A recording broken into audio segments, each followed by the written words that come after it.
ಕುರುಬ ಸಮಾಜದ ಪ್ರತಿಭಾ ಪುರಸ್ಕಾರ ಹಾಗೂ ಸನ್ಮಾನ ಸಮಾರಂಭ.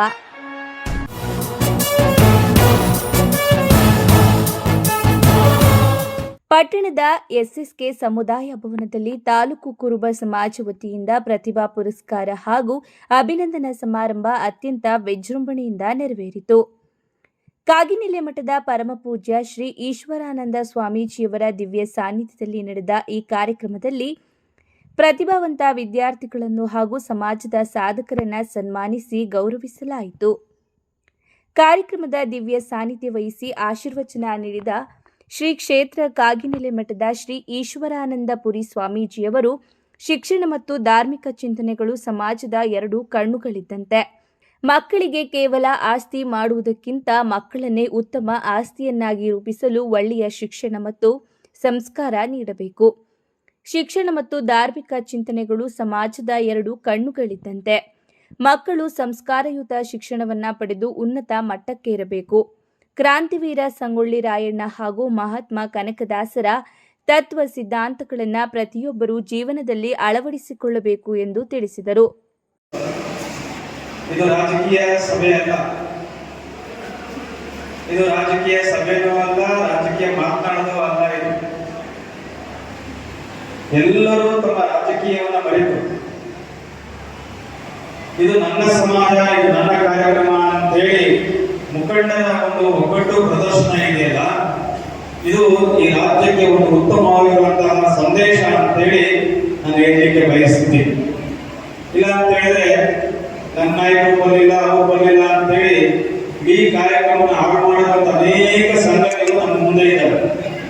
ಆದರೆ ಪಾವಗಡದ ಜನತೆ ಬಹಳ ಬುದ್ಧಿವಂತರಾಗೋದಕ್ಕೆ ಈ ವೇದಿಕೆ ಸಾಕ್ಷಿ ಅನ್ನುವಂಥ ಮಾತನ್ನ ನಾನು ಹೇಳಲಿಕ್ಕೆ ಬಯಸ್ತೀನಿ. ಯಾವಾಗಲೂ ಇಲ್ಲೇ ಇದೆ, ನಮ್ಮೆಲ್ಲರೂ ಬಳಸ್ಕೊಂಡ್ರು, ಆದರೆ ನಮ್ಮ ಹಿತವನ್ನು ಯಾರು ಕೂಡ ಮಾಡಲಿಲ್ಲ. ಆದರೆ ಬೇರೆ ಬೇರೆ ಸಮುದಾಯಗಳಿಗೆ 100 ಎಕರೆ ಜಮೀನು ಮಂಜೂರಾಯಿತು. ಕುರುಬರು ಬೇಡವಾ, ನಾಯಕರು ಬೇಡವಾ, ಒಡ್ರಿ ಬೇಡವಾ, ಮಾದರಿ ಬೇಡವಾ, ಲಂಬಾಣಿಯರು ಬೇಡವಾ, ಮಡಿವಾಳರು ಬೇಡವಾ? ಇಲ್ಲ, 1 ಇಂಚು ಜಾಗ ಇಲ್ಲ. ನಾವು ಪ್ರಸ್ತಾಪ ಮಾಡಿದ್ವಿ ಸಿದ್ದರಾಮಯ್ಯ ಹತ್ರ, ಸರ್ ನೀವೊಬ್ಬ ಹಿಂದುಳಿದ ದಲಿತ ನಾಯಕರು, ನಿಮ್ಮಿಂದ ಮಾತ್ರ ಸಾಧ್ಯ, ನೀವು ನಿಮಗೆ ಜಮೀನು ಕೊಡಬೇಕು ಅಂತೇಳಿ ಅವ್ರ ಮುಂದೆ ಎಲ್ಲರೂ ಕೂಡ ಬೇಡಿಕೆ ಇಟ್ಟಾಗ ಸಿದ್ದರಾಮಯ್ಯವರು 53 ಎಕರೆ ಎಲ್ಲ ಸಮುದಾಯಗಳಿಗೆ ಕೊಟ್ಟರು. ಅದಕ್ಕೆ ಚೆನ್ನಯ್ಯ ಸಮಾಜಕ್ಕೂ 5 ಎಕರೆ ಕೊಡಿಸಿದೀವಿ, ಭೋವಿ ಸಮಾಜಕ್ಕೂ 5 ಎಕರೆ ಕೊಡಿಸಿದೀವಿ, ನಾಯಕ ಸಮಾಜಕ್ಕೂ 5 ಎಕರೆ ಕೊಡಿಸಿದೀವಿ, ಲಂಬಾಣಿ ಸಮಾಜಕ್ಕೂ ಕೊಡಿಸಿದೀವಿ, ಮಡಿವಾಳ ಸಮಾಜಕ್ಕೂ ಕೊಡಿಸಿದ್ವಿ, ಕುರುಬರು ನಾವು ತಗೊಂಡಿದ್ವಿ. ನಾವೊಬ್ಬರೇ ತಗೊಂಡಿಲ್ಲ, ನಾವು ಹೇಳಿದ್ವಿ ನಾವೊಬ್ಬರೇ ಕೊಡೋದೇ ಬೇಡ ಅಂತ ಹೇಳಿದ್ವಿ.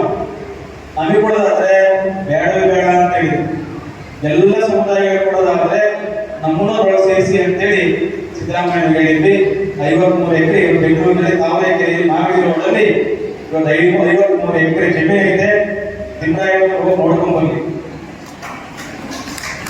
ಅಷ್ಟೇ ಕೆಲಸ ಮಾಡಲಿಲ್ಲ, ನೋಡಿ ನಂಗೆ ಮಾಡಿದ್ರು ಅಂತ, ಸ್ವಾಮಿಗಳು ಹೋಗ್ಬೇಕಾದ್ರೆ ಏನ್ ಕೆಲಸ ಆಗ್ತಾರೆ ಅಂತ ಮತ್ತೆ ಹೇಳಿದ್ವಿ.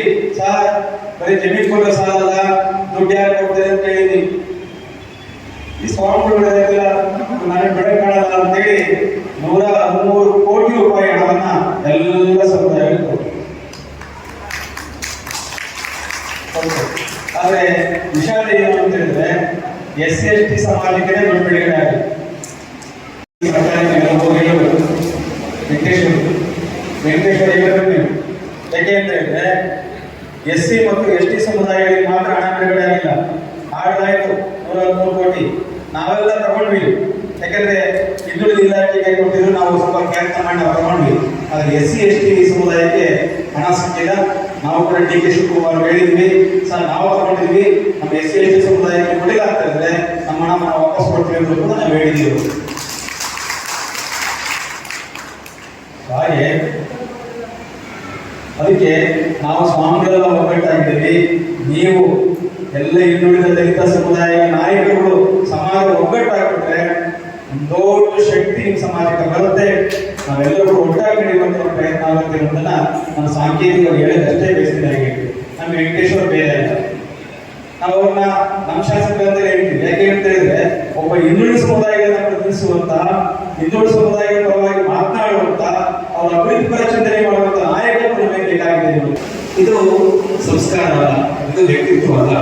ನಾವು ನಮ್ಮ ತಂದೆ ತಾಯಿಗಳನ್ನ, ಅವರನ್ನು ಇಡೀ ತಮ್ಮ ಜೀವನವನ್ನು ನಮಗಾಗಿ ಅವರು ಶ್ರಮಿಸಿದ್ದಾರೆ ಅನ್ನುವಂತಹ ಒಂದು ಪರೋಪಕಾರದ ಭಾವನೆಗಳು ಇವತ್ತು ನಮ್ಮ ಯುವಕರಲ್ಲಿ ಬರಬೇಕಾಗಿದೆ ಎನ್ನುವಂತಹ ಹಿನ್ನೆಲೆಯಲ್ಲಿ ನಾನು ಇಷ್ಟೇ ಹೇಳಿ ಬಯಸ್ತೀನಿ.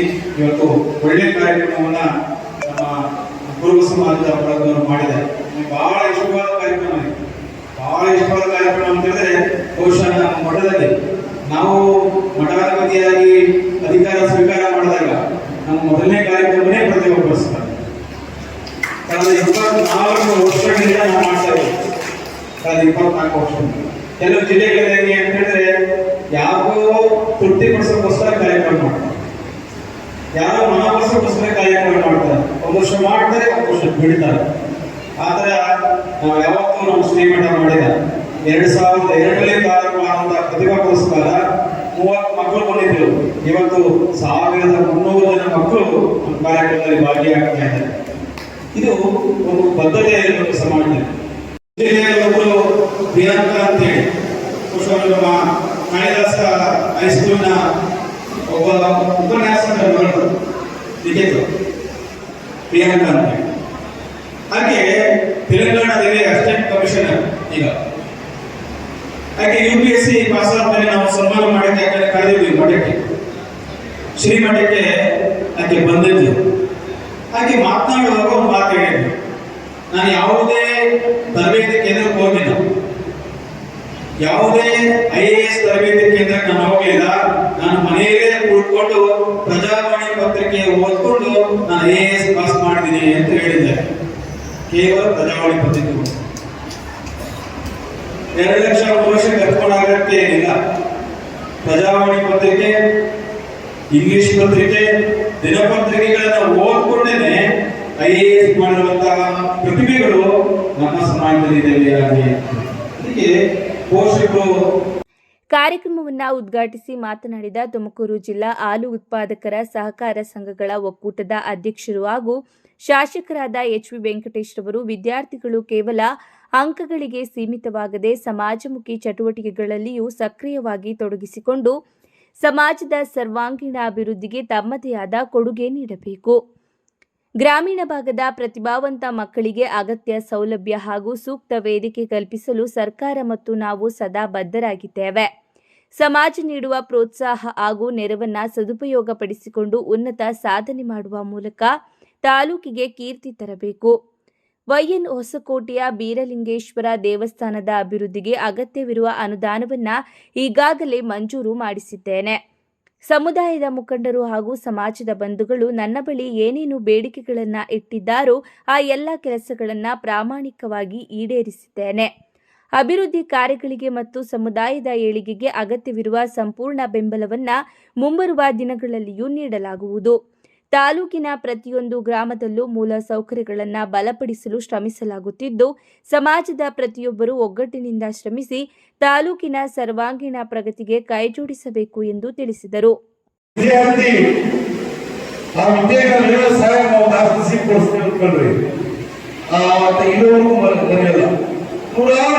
ಪ್ರತಿ ವರ್ಷ 300 ಜನಕ್ಕೆ ಹಾಸ್ಟೆಲ್ ಕೊಡಿಸ್ತೀನಿ, ಅಡ್ಮಿಷನ್ ಫೀಸ್ ಕಮ್ಮಿ ಇದ್ರೆ ಫೀಸ್ ಕಟ್ತೀನಿ, LLB, BA, BSc, BCom students ಎಲ್ಲರೂ ರೋಡಲ್ಲಿ ಹೋಗ್ಬೇಕಂತ ಮಾತಾಡಿಸ್ತಾರೆ. ಬೇಸಡ ನೀನು ಅವತ್ತು ಸಹಾಯ ಮಾಡಿದ್ದಲ್ಲ ಅಂತೆಲ್ಲ ಅದರ ಮುಂದೆ ಏನು ಪ್ರಯೋಜನ ಬರಲ್ಲ. ಆ ರೋಡ್ಗಳಲ್ಲಿ ನಿಂತ್ಕೊಂಡು ಸ್ಟೂಡೆಂಟ್ಸ್, ನಾನು ಕಾಮನ್ ಆಗಿ ತುಮಕೂರು ಒಬ್ಬೊಬ್ಬರೇ ಓಡಾಡ್ತೀನಿ. ಆ ಬಟ್ರೋಡ್ ಹತ್ರ ಅಲ್ಲಿ ಇಲ್ಲಿ ಹೋದಾಗ ಸ್ಟೂಡೆಂಟ್ಸ್ ಸಿಗ್ತಾರೆ. ಹೋಗ್ಯ ಅವರು ಖುಷಿ ಹೇಳ್ತಾರಲ್ಲ, ಆ ಸಂತೋಷನೇ ಸಾಕು. ಹೆಚ್ಚೇನು ಕೊಡ್ತಿದ್ರೆ ವಿದ್ಯಾಭ್ಯಾಸಕ್ಕೆ ಹಾಸ್ಟೆಲ್ಗೆ ನಾನು ಇಲ್ಲ ಅಂತ ಅಂದೇ ಇಲ್ಲ.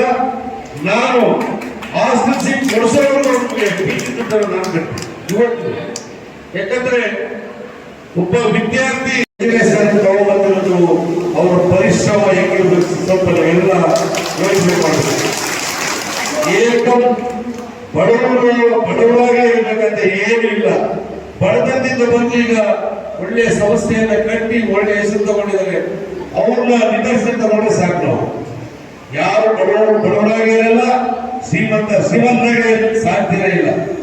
ಕಷ್ಟ ಪಡೋದ್ರ ಮುಖಾಂತರ ನಮ್ಮ ಬೆಳವಣಿಗೆ ಆಗುತ್ತೆ ಅಂತ ಹೇಳಿ ಈ ಸಂದರ್ಭದಲ್ಲಿ ಹೇಳಕ್ಕೆ ಬಯಸ್ತೇನೆ. ನೀವು ಅಷ್ಟೇ ಮಕ್ಕಳಿಗೆ ಎಷ್ಟೇ ಖರ್ಚಾಗಲಿ ತುಂಬಾ ಕಷ್ಟಪಟ್ಟು ಏನೇ ನೀವು ಆಸ್ತಿ ಮಾಡಿದ್ರೆ ಉಳಿಸ್ಕೊಳ್ಳಲ್ಲ, ದುಡ್ಡು ಮಾಡಿದ್ರೆ ಉಳಿಸ್ಕೊಳ್ಳಲ್ಲ, ಒಳ್ಳೆ ವಿದ್ಯಾಭ್ಯಾಸ ಕೊಟ್ಟರು ಮಾತ್ರ ಅವರ ಜೀವನ ಸುಖ ಸಂತೋಷವನ್ನು ನಮ್ಮವರು ಮುಂಚೂಣಿಗೆ ಬಂದಿದ್ದಾರೆ ಅಂತ ಅಂದ್ಕೊಂಡಿದ್ದೀವಿ. ಯಾಕಂದ್ರೆ ನಮ್ಮ ಪಾವಗಡದಲ್ಲಿ ವಿದ್ಯಾಭ್ಯಾಸ ಮಾಡೋದು ತುಂಬಾ ಕಷ್ಟ. ಹಂಗೆ ಕಷ್ಟಪಟ್ಟು ಇನ್ಸೈಟ್ ವಿನಯ್ ಕುಮಾರ್ ಮಾತನಾಡಿ, ವಿದ್ಯಾರ್ಥಿಗಳು ಕೇವಲ ಅಂಕಗಳಿಕೆಗೆ ಸೀಮಿತವಾಗದೆ ಸ್ಪರ್ಧಾತ್ಮಕ ಪರೀಕ್ಷೆಗಳನ್ನು ಎದುರಿಸಿರುವ ಆತ್ಮವಿಶ್ವಾಸ ಬೆಳೆಸಿಕೊಳ್ಳಬೇಕು. ಗ್ರಾಮೀಣ ಭಾಗದ ಪ್ರತಿಭಾವಂತ ವಿದ್ಯಾರ್ಥಿಗಳಿಗೆ ಸೂಕ್ತ ಮಾರ್ಗದರ್ಶನ ಸಿಕ್ಕರೆ ಐಎಎಸ್, ಕೆಎಎಸ್ನಂತಹ ಉನ್ನತ ಹುದ್ದೆಗಳನ್ನು ಸುಲಭವಾಗಿ ಅಲಂಕರಿಸಲು ಸಾಧ್ಯ. ಸಮಾಜವು ನೀಡುವ ಪ್ರೋತ್ಸಾಹವನ್ನು ಸದುಪಯೋಗಪಡಿಸಿಕೊಂಡು ಸಮಾಜಕ್ಕೆ ಮರಳಿ ಕೊಡುಗೆ ನೀಡುವ ಮನೋಭಾವವನ್ನು ವಿದ್ಯಾರ್ಥಿಗಳು ಬೆಳೆಸಿಕೊಳ್ಳಬೇಕು. ಇಂದಿನ ಸ್ಪರ್ಧಾತ್ಮಕ ಯುಗದಲ್ಲಿ ಶ್ರಮ ಮತ್ತು ಏಕಾಗ್ರತೆ ಅತ್ಯಗತ್ಯ. ವಿದ್ಯಾರ್ಥಿಗಳು ತಮ್ಮ ಗುರಿಯತ್ತ ಗಮನಹರಿಸಿ ನಿರಂತರ ಪ್ರಯತ್ನ ನಡೆಸಿದರೆ ಯಾವುದೇ ಸಾಧನೆ ಅಸಾಧ್ಯವಲ್ಲ. ಗ್ರಾಮೀಣ ಭಾಗದ ಯುವಜನರು ಕೀಳರಿಮೆ ತೊರೆದು ಐಎಎಸ್, ಕೆಎಎಸ್ನಂತಹ ಆಡಳಿತಾತ್ಮಕ ಪರೀಕ್ಷೆಗಳಿಗೆ ಸಿದ್ಧತೆ ನಡೆಸಿ ದೇಶದ ಸೇವೆಗೆ ಮುಂದಾಗಬೇಕು ಎಂದು ಕರೆ ನೀಡಿದರು.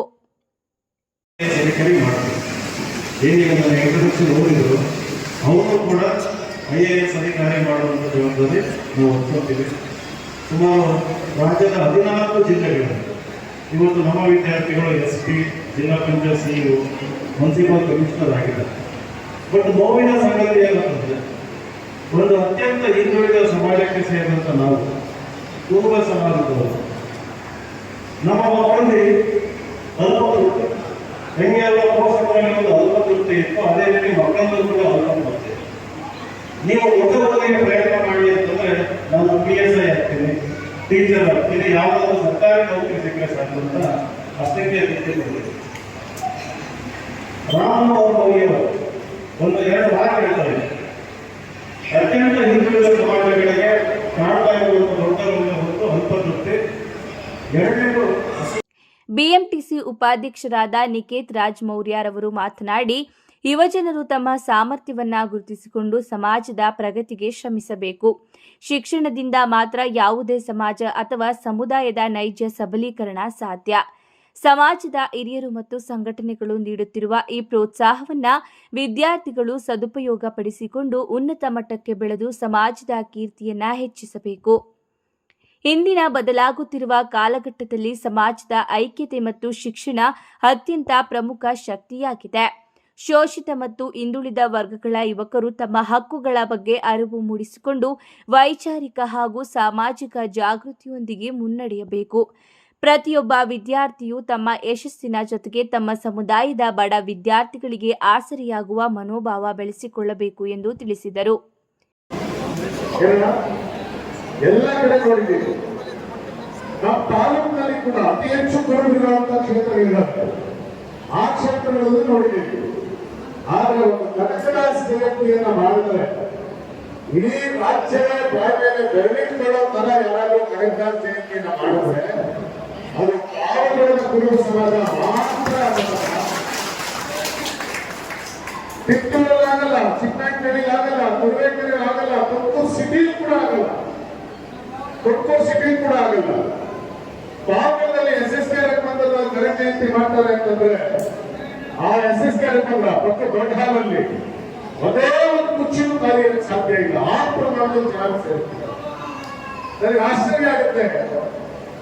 ರಾಜಕಾರಣಿಗಳು ಆಶ್ಚರ್ಯ ಪಡ್ಬೋದು, ವೆಂಕಟೇಶ್ ಅಣ್ಣ ಆಶ್ಚರ್ಯ ಪಡ್ಬೋದು, ತಿಮ್ಮರಾಯರು ಆಶ್ಚರ್ಯ ಪಡ್ಬೋದು, ಇಬ್ಬರು ಪಾವಗಡದಲ್ಲಿ ಆ ಪ್ರಮಾಣದಲ್ಲಿ ಗುರುಗಳು ತಮ್ಮ ಒಗ್ಗಟ್ಟನ್ನು ಪ್ರದರ್ಶನ ಮಾಡ್ತಾರೆ. ನಿಮ್ಮಲ್ಲಿಂದ ಬಹಳ ಒಗ್ಗಟ್ಟಿದೆ, ರಾಜಕೀಯ ನಾಯಕತ್ವ ಕೂಡ ಇದೆ. ನೀವೇ ಸಾಮಾನ್ಯ ಅಲ್ಲ.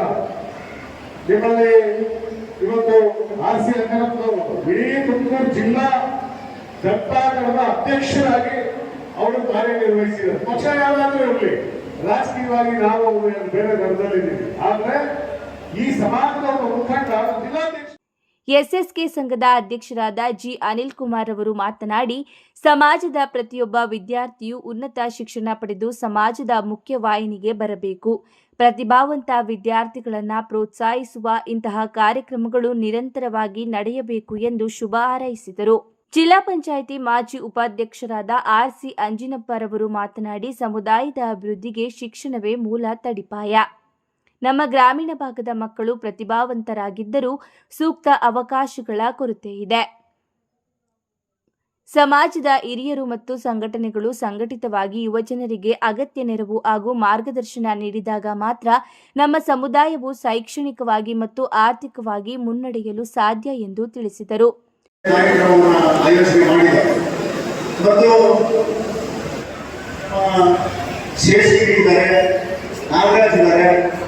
ಬಾಲಾಜಿ ಇದ್ದಾರೆ, ಶ್ರೀನಿವಾಸ್ ಇದ್ದಾರೆ, ಸಬ್ ಇನ್ಸ್ಪೆಕ್ಟರ್ ಸರ್ ಇದ್ದಾರೆ ಮತ್ತು ನಾನು ಕಡೆಗೆ ಹೋಗ್ಲಿ ಮತ್ತು ನಮ್ಮ ಸಾಂಶಿವರೆಡ್ಡಿ ಅವರು ಇಡೀ ರಾಜ್ಯದಲ್ಲಿ ಬಹಳ ಪ್ರಸಿದ್ಧಿಯಾಗಿರ್ತಕ್ಕಂಥ ವ್ಯಕ್ತಿ. ಹಿಂದೆ ನಮ್ಮ ಆಂಜನೇಯ ಸಂಸ್ಥಾನ ಕಟ್ಟುವಾಗ, ಗುರುಪೀಠ ಕಟ್ಟುವಾಗ ಆಗ ಅತ್ಯಂತ ಉಗ್ರಪ್ಪ ಸಾಹೇಬರು ಇವರು ನಮ್ಮ ಸ್ವಾಮೀಜಿಗಳ ಜೊತೆಯಲ್ಲಿ ಓಡಾಡಿರ್ತಕ್ಕಂಥದ್ದು, ಹಳ್ಳಿ ತಿರುಗಿರ್ತಕ್ಕಂಥದ್ದು, ತಾಲೂಕು ತಿರುಗಿರ್ತಕ್ಕಂಥದ್ದು ನಾವು ನೋಡಿದ್ವಿ. ಅಂತವರು ಕೂಡ ಇವತ್ತು ನಮ್ಮ ಸಭೆಯಲ್ಲಿದ್ದಾರೆ. ನಮ್ಮ ಅದೃಷ್ಟ ಮತ್ತು ಇದ್ದಾರೆ, ಅಲ್ಕೊಂಡಪ್ಪ ಅವರಿದ್ದಾರೆ. ಇರ್ತಕ್ಕಂಥ ಒಂದು ಸಂಘದಲ್ಲಿ ಒಗ್ಗಟ್ಟು ಬಹುಶಃ ಜಿಲ್ಲೆಯಲ್ಲಿ ಯಾವ ತಾಲೂಕಲ್ಲಿ ಕೂಡ ಇಲ್ಲ ಅಂತ ಮಾತು ಹೇಳಿದಾರಲ್ಲ, ಅಷ್ಟು ನಾವು ಶಿಸ್ತುಬದ್ಧವಾಗಿ ಮತ್ತು ಒಗ್ಗಟ್ಟಿನಿಂದ ನಾವು ಇವತ್ತು ದಿವಸ ನೆರವೇರಿಸಕ್ಕೆ ಬರ್ತಾ ಇದ್ದೇವೆ. ಈಗ ಮುಂದೆ ಬರ್ತಕ್ಕಂಥ ನಾಯಕರು, ಯುವ ನಾಯಕರು ಇದನ್ನೇ ಯಾಕೆ ಮುಂದುವರಿಸ್ಕೊಂಡು ಹೋಗ್ಬೇಕು. ಏನಿವತ್ತು ಯೂತ್ಸ್ ಎಲ್ಲ ಬರ್ತಾ ಇದ್ದೀವಿ, ತುಂಬಾ ಸಂತೋಷ. ಇವತ್ತು Anil and team, Devaraj and team ಇವರೆಲ್ಲರೂ ಕೂಡ ನಾವೆಲ್ಲ ಬಂದಿದ್ದೀವಿ. ಇವತ್ತು ಮಕ್ಕಳೆಲ್ಲ ಮುಂದೆ ಕೂತಿದ್ದೀವಿ ಮತ್ತು ಪೋಷಕರು ಕೂಡ ಕಂಡು ಬಂದಿದ್ದೀವಿ. ಆ ಮಕ್ಕಳನ್ನ ಇವತ್ತು ಈ ಸಭೆ ಬರಬೇಕಾದ್ರೆ ಇಲ್ಲೇ ಇದೆಯಾ? ಕಾಳಿದಾಸ ವಿದ್ಯಾವರ್ಧಕ ಸಂಘದ ಅಧ್ಯಕ್ಷರಾದ ಮೈಲಪ್ಪರವರು ಮಾತನಾಡಿ, ಸಮುದಾಯದ ಮಕ್ಕಳಿಗೆ ಗುಣಮಟ್ಟದ ಶಿಕ್ಷಣ ಮತ್ತು ವಸತಿ ಸೌಲಭ್ಯಗಳನ್ನು ಕಲ್ಪಿಸುವುದು ನಮ್ಮ ಸಂಘದ ಮುಖ್ಯ ಉದ್ದೇಶವಾಗಿದೆ. ವಿದ್ಯಾರ್ಥಿಗಳು ತಮಗೆ ಸಿಗುವ ಶೈಕ್ಷಣಿಕ ಅವಕಾಶಗಳನ್ನು ಸರಿಯಾಗಿ ಸದುಪಯೋಗಪಡಿಸಿಕೊಂಡು ಶೈಕ್ಷಣಿಕವಾಗಿ ಮುನ್ನಡೆಯಬೇಕು. ಬಡ ಮತ್ತು ಪ್ರತಿಭಾವಂತ ವಿದ್ಯಾರ್ಥಿಗಳ ವಿದ್ಯಾಭ್ಯಾಸಕ್ಕೆ ಕಾಳಿದಾಸ ವಿದ್ಯಾವರ್ಧಕ ಸಂಘವು ಸದಾ ಬೆಂಬಲವಾಗಿ ನಿಲ್ಲಲಿದೆ ಎಂದು ಭರವಸೆ ನೀಡಿದರು. ನಿವೃತ್ತ ನ್ಯಾಯಾಧೀಶರಾದ ವೇಣುಗೋಪಾಲ್ ರವರು ಮಾತನಾಡಿ, ವಿದ್ಯಾರ್ಥಿಗಳು ಶೈಕ್ಷಣಿಕ ಸಾಧನೆಯ ಜೊತೆಗೆ ಕಾನೂನಿನ ಅರಿವು ಹಾಗೂ ಸಾಮಾಜಿಕ ಜವಾಬ್ದಾರಿಯನ್ನು ಬೆಳೆಸಿಕೊಳ್ಳಬೇಕು. ದೇಶದ ಸಂವಿಧಾನ ಮತ್ತು ಕಾನೂನು ವ್ಯವಸ್ಥೆಯ ಬಗ್ಗೆ ಪ್ರತಿಯೊಬ್ಬ ನಾಗರಿಕನಿಗೂ ಗೌರವವಿರಬೇಕು. ಯುವಜನರು ಯಾವುದೇ ಅಪರಾಧ ಹಾಗೂ ದಾರಿ ತಪ್ಪಿಸುವ ಹಾದಿಗಳಿಂದ ದೂರವಿದ್ದು ನ್ಯಾಯ ಮತ್ತು ಪ್ರಾಮಾಣಿಕತೆಯ ಹಾದಿಯಲ್ಲಿ ನಡೆದು ಉತ್ತಮ ಸಮಾಜ ನಿರ್ಮಾಣಕ್ಕೆ ಕೊಡುಗೆ ನೀಡಬೇಕು ಎಂದು ಕರೆ ನೀಡಿದರು. ಮಾಜಿ ಶಾಸಕರಾದ ಕೆಎಂ ತಿಮ್ಮರಾಯಪ್ಪರವರು ಮಾತನಾಡಿ, ಸಮುದಾಯದ ಶೈಕ್ಷಣಿಕ ಮತ್ತು ಸಾಮಾಜಿಕ ಪ್ರಗತಿಗೆ ರಾಜಕೀಯವನ್ನು ಮೀರಿದ ಒಗ್ಗಟ್ಟು ಅಗತ್ಯ. ಹಿಂದುಳಿದ ವರ್ಗಗಳ ಮಕ್ಕಳು ಶಿಕ್ಷಣ ಕ್ಷೇತ್ರದಲ್ಲಿ ಮುಂಚೂಣಿಗೆ ಬಂದಾಗ ಮಾತ್ರ ಸಮಾಜದಲ್ಲಿ ನೈಜ ಬದಲಾವಣೆ ತರಲು ಸಾಧ್ಯ. ವಿದ್ಯಾರ್ಥಿಗಳು ತಮಗೆ ಸಿಗುವ ಪ್ರತಿಯೊಂದು ಅವಕಾಶವನ್ನು ಬಳಸಿಕೊಂಡು ಉನ್ನತ ಸಾಧನೆ ಮಾಡಬೇಕು. ಸಮಾಜದ ಹಿರಿಯರ ಅನುಭವ ಮತ್ತು ಮಾರ್ಗದರ್ಶನ ಯುವ ಪೀಳಿಗೆಗೆ ಸದಾ ಬೆಂಬಲವಾಗಿರಲಿದೆ. ತಾಲೂಕಿನಲ್ಲಿ ಕುರುಬ ಸಮಾಜದ ಸಂಘಟನೆಯು ದಿನದಿಂದ ದಿನಕ್ಕೆ ಗಟ್ಟಿಯಾಗುತ್ತಿರುವುದು ಸಂತಸದ ವಿಷಯ. ಪ್ರತಿಯೊಬ್ಬರು ವೈಯಕ್ತಿಕ ಹಿತಾಸಕ್ತಿಗಳನ್ನು ಬದಿಗಿಟ್ಟು ಸಮಾಜದ ಸರ್ವಾಂಗೀಣ ಏಳಿಗೆಗೆ ಕೈಜೋಡಿಸಬೇಕು. ಸಮುದಾಯದ ಬಡ ವಿದ್ಯಾರ್ಥಿಗಳು ಉನ್ನತ ವ್ಯಾಸಂಗದಿಂದ ವಂಚಿತರಾಗದಂತೆ ನೋಡಿಕೊಳ್ಳುವುದು ನಿಮ್ಮೆಲ್ಲರ ಜವಾಬ್ದಾರಿಯಾಗಿದೆ ಎಂದು ಹೇಳಿದರು. ಅನಿಲ್ ಕುಮಾರ್ ಅವರು ಪ್ರಾಸ್ತಾವಿಕವಾಗಿ ಮಾತನಾಡಿ, ತಾಲೂಕಿನ ಕುರುಬ ಸಮುದಾಯದ ಪ್ರತಿಭಾವಂತ ವಿದ್ಯಾರ್ಥಿಗಳನ್ನು ಪ್ರೋತ್ಸಾಹಿಸುವ ಹಾಗೂ ಸಾಧಕರನ್ನ ಗೌರವಿಸುವ ಉದ್ದೇಶದಿಂದ ಈ ಪ್ರತಿಭಾ ಪುರಸ್ಕಾರ ಕಾರ್ಯಕ್ರಮವನ್ನು ಹಮ್ಮಿಕೊಳ್ಳಲಾಗಿದೆ. ಸಮಾಜದ ಯುವಜನರು ಶೈಕ್ಷಣಿಕವಾಗಿ, ಸಾಮಾಜಿಕವಾಗಿ ಮತ್ತು ಆರ್ಥಿಕವಾಗಿ ಬೆಳೆಯಲು ಈ ರೀತಿಯ ವೇದಿಕೆಗಳು ಅತ್ಯಗತ್ಯ. ಕಾರ್ಯಕ್ರಮಕ್ಕೆ ಆಗಮಿಸಿ ಬೆಂಬಲಿಸಿದ ಎಲ್ಲ ಗಣ್ಯರಿಗೂ ಹಾಗೂ ಸಮಾಜದ ಬಂಧುಗಳಿಗೆ ಧನ್ಯವಾದಗಳು. ಬಡ ಹಾಗೂ ಪ್ರತಿಭಾವಂತ ವಿದ್ಯಾರ್ಥಿಗಳ ಉನ್ನತ ಶಿಕ್ಷಣಕ್ಕೆ ಸಂಘದ ವತಿಯಿಂದ ಮುಂದಿನ ದಿನಗಳಲ್ಲಿಯೂ ಎಲ್ಲ ರೀತಿಯ ಶೈಕ್ಷಣಿಕ ಸಹಕಾರ ಹಾಗೂ ಪ್ರೋತ್ಸಾಹವನ್ನು ನೀಡಲಾಗುವುದು. ಸಮಾಜದ ಪ್ರತಿಯೊಬ್ಬರು ಒಂದಾಗಿ ನಿಂತು ಸಂಘಟನೆಯನ್ನು ಮತ್ತಷ್ಟು ಬಲಪಡಿಸಬೇಕು ಮತ್ತು ಯುವ ಪೀಳಿಗೆಯ ಭವಿಷ್ಯಕ್ಕೆ ಭದ್ರ ಬುನಾದಿ ಹಾಕಿಕೊಡಬೇಕು ಎಂದು ಕರೆ ನೀಡಿದರು. ಈ ಸಂದರ್ಭದಲ್ಲಿ ಕಾಳಿದಾಸ ವಿದ್ಯಾವರ್ಧಕ ಸಂಘದ ಅಧ್ಯಕ್ಷರಾದ ಮೈಲಪ್ಪ, ಪಿಎಲ್ಡಿ ಬ್ಯಾಂಕ್ ಅಧ್ಯಕ್ಷರಾದ ಶೇಷಗಿರಿ, ತಾಲೂಕು ಪಂಚಾಯಿತಿ ಮಾಜಿ ಉಪಾಧ್ಯಕ್ಷರಾದ ಐಜಿ ನಾಗರಾಜ್, ಪುರಸಭಾ ಮಾಜಿ ಅಧ್ಯಕ್ಷರಾದ ಸುಮಾ ಅನಿಲ್, ಕಾಳಿದಾಸ ವಿದ್ಯಾವರ್ಧಕ ಸಂಘದ ನಿರ್ದೇಶಕರು ಹಾಗೂ ಪುರಸಭೆಯ ಮಾಜಿ ಸದಸ್ಯರಾದ ಮನು ಮಹೇಶ್, ಜಿಎ ವೆಂಕಟೇಶ್, ಆನಂದಪ್ಪ, ಗುತ್ತಿಗೆದಾರರಾದ ಆರ್ಎ ಹನುಮಂತರಾಯಪ್ಪ, ಅನಿಲ್ ಹಂಡೆ, ಕೆ ಶ್ರೀನಿವಾಸುಲು, ಬಳಸಮುದ್ರ ಗೋವಿಂದಪ್ಪ, ಆರ್ಎ ಬಾಲಾಜಿ, ಮಾಜಿ ಪುರಸಭಾ ಸದಸ್ಯ ರವಿ, ಈಶ್ವರ್, ಹೊಸಹಳ್ಳಿ ಮಂಜುನಾಥ್, ದೇವರಾಜ್, ಬಾಬು ರಾಮಕೃಷ್ಣಪ್ಪ, ಗಿರೀಶ್, ಪುನೀತ್ ಸೇರಿದಂತೆ ಸಮಾಜದ ಅನೇಕ ಮುಖಂಡರು ಉಪಸ್ಥಿತರಿದ್ದರು.